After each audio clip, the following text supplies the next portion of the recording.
We have not seen you all since the breaking news occurred on, I believe it was maybe Friday. Well, we've had some time to gather our thoughts about Kyrie Irving to the Dallas Mavericks. As somebody who was born and raised in Dallas, this is the most excited I've been about a Mavericks team since that 06-07 roster. Now, Kyrie. We know he comes with the litany of controversy. Take a look at it, y'all. Y'all know some of the issues about Kyrie. I just want to remind you of others. He demanded a trade. He shared the opinion that the earth was flat. He doubted the authenticity of landing on the moon. Left the Celtics via free agency after saying that he was going to stay. He said that he didn't really want to coach in Steve Nash. He violated COVID protocol when he attended a party. Well, then remember, he refused to play after a racial slur. He didn't want to get vaccinated when he could have played had he gotten vaccinated. Then he shared a link about anti-semetic remarks. And lastly, he demanded a trade from the Nets. Y'all take a look and take some time to digest this. And this is just a little bit of the list. But with all of this being said, I just wanted to remind y'all that Kyrie Irving is greater than the controversy. Now, as much controversy as exists with Kyrie Irving, y'all got to remember, only 7 players in all of basketball right now are averaging 27, 5, and 5. 7 players. Kyrie, Luka, Ja, Steph, Giannis. I'm talking about beasts like LeBron James, and Kyrie Irving is now being added to a team of Luka Dončić, 2 players of the 7 averaging 27, 5, and 5, and they both will reside in Dallas for these Mavericks. Yes, Kyrie Irving might be a headache, but it is a headache that is well worth it. LeSean McCoy, Kyrie Irving, one of your favorite players. I already know this. You talked to Kyrie Irving a few months ago on your show. That's right. But Shady, talk to me about this. We know Kyrie Irving does come with the litany of controversy, but is he worth the headache? Absolutely. We talk about Kyrie Irving. Uncle Drew is what they call him. I think so. I think once you team him up with Luka and Dallas, first of all, it's a must-show TV. Yeah, you got to see them guys playing, right, on offense. Put on points up, assists, and et cetera. And then let's think about this for a second. Now, you talked about earlier that Kyrie's averaging 27 points. 27, right? 5. So you got Luka averaging 33 points a game. And then you bring in Kyrie Irving, who's averaging 27 points a game. That'll be the highest duo in basketball right now. And then I look back to last year, like the Mavs really went to the Western Conference Finals.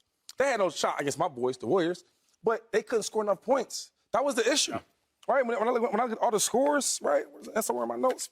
They 87 to 112, first game. They couldn't keep up with them. If I go down the list, it averages 10 to 15 points a game. So my thing is, if you add a guy like Kyrie Irving, who can do that? The question mark on this team with the Mavericks is, oh man, can Luka keep doing this? Can they win if he dominates the ball? That was everybody's question. You don't have to now. Now when you take a break, when you need a rest, Kyrie Irving can carry the load. It's going to be scary. Shady painted a phenomenal picture, Dave Helman. What year did you move to Dallas? 2013. Moved to Dallas in 2013, covering the Cowboys, obviously, but being associated with the Mavericks as well. 2013, however, would have been a year and change after the Mavs won that championship. Just missed the party. You just missed the party, cruising down Harry Hines Boulevard. Talk to me about the energy for the Mavericks, that how excited they are. Clearly, several of your friends are beat writers, but talk to me more importantly about the headache. Is Kyrie Irving worth it?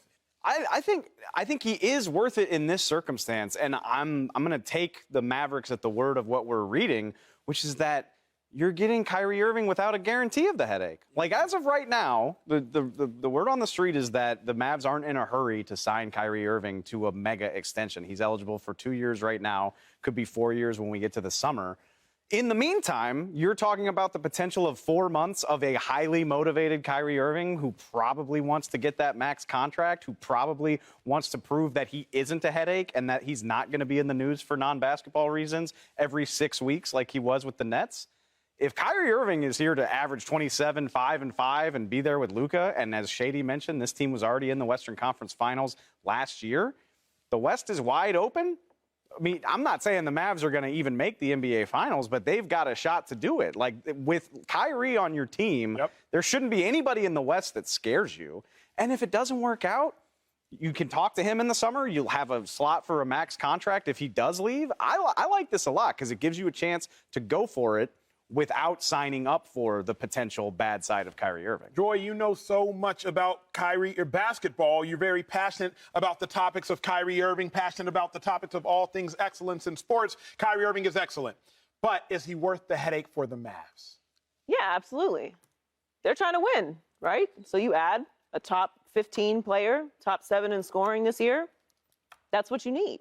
Now, there's another side of the court that matters very much in the postseason. We can talk about that later. As far as the offensive side goes, this is an upgrade. Kyrie Irving, Luka needed someone to help him, particularly offensively. Shady's absolutely right about that. That's what we've been barking about for years. What, are they going to do anything to put anyone aggressive around Luka? It can't all be Luka all the time. And even though Luka is incredible, and he certainly had moments where it was Luka all the time and it worked out for them, that's not sustainable, and we all know that. And particularly in the postseason, you just can't do it. That's when you really need your stars to step up. And if you've only got one motor of that level, you're going to be beat by a team like the Warriors because they have more to offer. Now, I don't know, again, with the studs for them defensively, you lost a very key defender in Dorian Finney-Smith. You didn't really upgrade on that side of it. So how they're going to get stops in the postseason, I don't know. We'll find out together. But what I like about this is that it's aggressive. Aggressive wins in sports. Yeah. Sitting back and waiting to see what's going to happen, hoarding draft picks, being afraid to make the big move, that doesn't pay off, particularly when you have these small windows of ability to win. The West is wide open right now. So go make a move that's aggressive.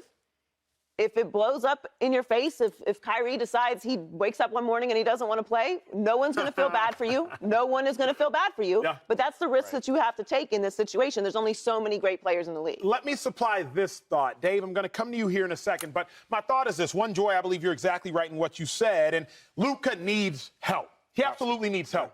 But now let me give you all the thought and potentially take that nobody else has given. I was born and raised in Dallas, so I had the filthy Finley, nasty Nash, dirty Dirk wristband. Okay, I'm talking 1999, 2000, 2001 Dallas Mavericks. And then I watched Steve Nash go away. I was sad for a while. Then Jason the Jet Terry showed up, and I was happy once again.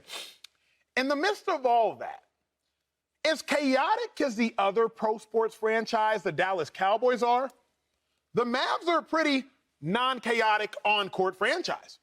Like, really think about it at home. I had to Google. I remember Josh Howard. I used to love Josh Howard. Headband Josh Howard. He got pulled over in 2008 for racing his Lexus Volkswagen, going 90 in a 55. Forgive me if I do miss something. I'm doing this off the top of my head. But I don't recall too much chaos from Mavericks. Okay, then clearly I've missed something. But as I think about it, they're not like a dysfunctional team.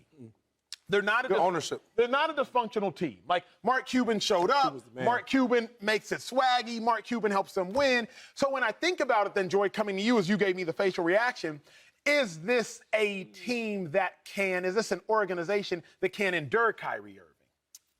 Yeah, I think you have to. You deal with stuff when you deal with stars. That's like, sometimes you get stars that are not problematic and all they want to do is play basketball and they go home to their family and there's like, the whatever you want them to be. And then sometimes you get the opposite of that, or whatever in the middle. This is it's not about that. You know the risks that you're taking with the controversies with Kyrie Irving. It's very public. It's not a secret. You know the risks that you're taking with him with injury. And you know what he has been able to do outside of LeBron James, which is not much. But that doesn't matter because there's only a certain amount of players like him available. So you've got to make the move. You've got to try to put something around Luka. Even if they don't win a championship this year, they've sort of set this all up, and Dave outlined it very well, that they can kind of rebrand this as a salary dump. They can kind of wiggle around this to have some cap space if Kyrie decides to leave at the end of the season. Now, I don't know that everyone would love that, but he may just end up taking the 2-year deal that Dallas offers him, and 2 years for Dallas is worth it as well. Yeah, you can't. The Mavericks can't let Kyrie walk away. Because you can't let Finney-Smith go, Dinwiddie go, and then have Kyrie for all of 38 games. It's not ideal, no. It's not ideal. But it's not up to them either. Depends on what you get with it also. True, but my thought is, like, you have the first right of refusal for Kyrie Irving. Yeah. Kyrie Irving is a Dallas Maverick, which means you can present him a contract before anybody else can present him a contract. Go ahead. You can't let Kyrie walk. I just don't think that no team, right, like, even with the baggage that they talk about with Kyrie Irving, you're not going to trade for this guy and don't give him a contract. The reason why he left the Nets because they won't give him a deal. Yeah. So knowing that, the deal he wanted, though. Let's clarify for the viewer. The Nets offered him a deal. They offered him a deal, but it was a lot of stipulations and different wording that he didn't like, which most players won't like. I want my money. I want it guaranteed, like everybody else's. So I think the Mark Cuban knowing that, and real quick, he's a great owner. Yeah. If you ever see a lot of players or even the star players talk about their owners, all of them say great things about him. Where in the Nets, I don't want to hear people saying a lot of good things about their owner. They don't really say much about him. So I just feel like going to this place, I think Kyrie will fit in. He'll make it comfortable for him.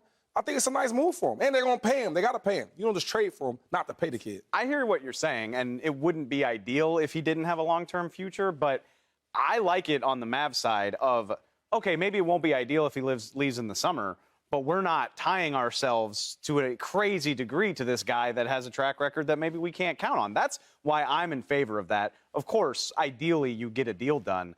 But if you wind up with cap space and Kyrie leaves, especially, I mean, if he takes you on a playoff run, which that's what this gamble is all about, I like the idea that this is a big swing that doesn't have to have crazy long-term repercussions. But you don't trade for an unhappy player. That's the hope. To keep him unhappy. You see what I'm saying? True. If I'm going to trade for you, Dave Helman, right? I want you happy. I want you to come here. We want you. We love you. We want you here. We want to get your contract. I don't want to trade an unhappy player. We get him. Same results. We don't want to give you a contract. You'll still be unhappy. You get what I'm saying? And we want the best. They want to go to the playoffs. They want to do just different things. Last year, they just went to the Western Conference Finals. You got Luka. And then, hold on real quick. Luka, like, yo, he's everything they have. Him and Tristan Woods. Them three together should be dominant.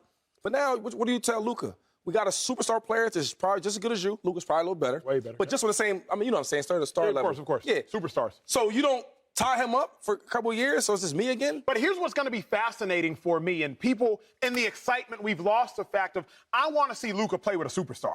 Yeah. That's a skill now. Everybody can't play with superstars. Ask Kevin Durant whether he can get along with other superstars. Ask Russell Westbrook whether he can get along with other superstars. I want to see Luka play with another superstar and see one ball distribution and see one contentment and see are Kyrie's numbers going to dwindle or Luka's numbers going to dwindle. Because when Kristaps went to the Mavericks, I know it didn't end up well, but there was excitement in Dallas. Correct me if I'm wrong. Kristaps Porzingis. When he went to the Mavericks, I mean, there was a big deal. excitement. I mean, but he ain't full. He ain't Kyrie Irving, though. That's my point. He's not close to Kyrie Which Irving. is even worse. Yeah, so because there was so much tension between Kristaps and Luka, which is even worse. Like, he can't ask for the ball like Kyrie can ask for the ball. And then another thing is I feel like with players, like, if a coach, for example, in the championship game against the Warriors, Kyrie Irving shot the last shot. And they were in the huddle talking about how LeBron was going to take it. He said, no, Kyrie can do that. When you have a player you can look across the side of you like, oh, wow, Acho can do it. Yep. Oh, yeah, I trust him like he trusts me. Compared to Porzingis, like, give me the ball. You better not think about shooting. No, here's my point. If Kyrie is that tight, give me that ball tight. And we know Luka better not pass the ball. Luka better take every last shot. I'm just fascinated to see how it will work. But here's what I do know.